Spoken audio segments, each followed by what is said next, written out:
మోకాళ్లలో గుజ్జును పెంచి నొప్పిని తగ్గించి సర్జరీని దూరం చేసే ఫ్రీడమ్ వాక్.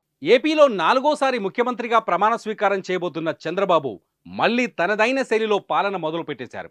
ఎన్నికల్లో గెలిచాక ఒక్క నిమిషం కూడా ఖాళీ లేకుండా దూకుడుగా నిర్ణయాలు తీసుకుంటున్నారు.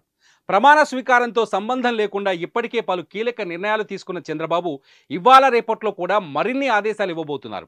దీంతో చంద్రబాబు స్పీడ్పై ఇప్పుడు చర్చ జరుగుతోంది. ఈ నెల 12న గన్నవరం సమీపంలోని కేసరపల్లి వద్ద ప్రత్యేకంగా ఏర్పాటు చేస్తున్న సభాస్థలిలో ఉదయం 9:27 ఏపీ ముఖ్యమంత్రిగా నాలుగోసారి ప్రమాణ స్వీకారం చేయబోతున్నారు. అయితే అంతకు ముందే ఆయన అధికార యంత్రాంగంలో కదలిక తెచ్చేశారు. వచ్చి రాగానే దూకుడుగా నిర్ణయాలకు తెరలేపారు. దీంతో కాబోయే ముఖ్యమంత్రి ఆలోచనలు, ఆదేశాలకు అనుగుణంగా ప్రభుత్వ యంత్రాంగం కదులుతోంది. ఇప్పటికే వివాదాస్పద అధికారులను పక్కన పెడుతూ వరుసగా ప్రభుత్వ ఉత్తర్వులు జారీ అవుతున్నాయి.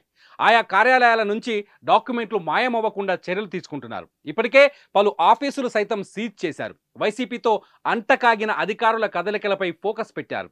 చంద్రబాబు ఆలోచనల మేరకు ప్రభుత్వ ప్రధాన కార్యదర్శి నుంచి ఇప్పటికే పలు శాఖలకు ఆదేశాలు జారీ అవుతున్నాయి. మరోవైపు రాజధాని అమరావతి ప్రాంతంలో పెద్ద ఎత్తున జంగిల్ క్లియరెన్స్ పనులు వేగంగా జరుగుతున్నాయి. పిచ్చి మొక్కల తొలగింపు, రోడ్లు బాగు చేయడంతో పాటు గతంలో జరిగిన నిర్మాణాల వద్ద పనులు మొదలుపెట్టేశారు. ప్రమాణ స్వీకారం తర్వాత జరిగే రివ్యూలకు కీలక శాఖల అధికారులు సన్నద్ధమవుతున్నారు. పోలవరం స్థితిగతులపై వాస్తవాలతో ఇరిగేషన్ అధికారులు నివేదికలు సిద్ధం చేస్తున్నారు.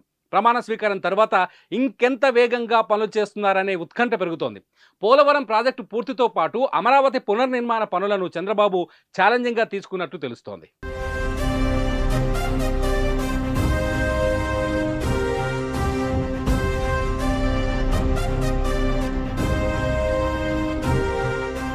సుమన్ టీవీలో మీ పర్సనల్ అండ్ బిజినెస్ ప్రమోషన్స్ కోసం కింది నెంబర్కి కాంటాక్ట్ చేయండి.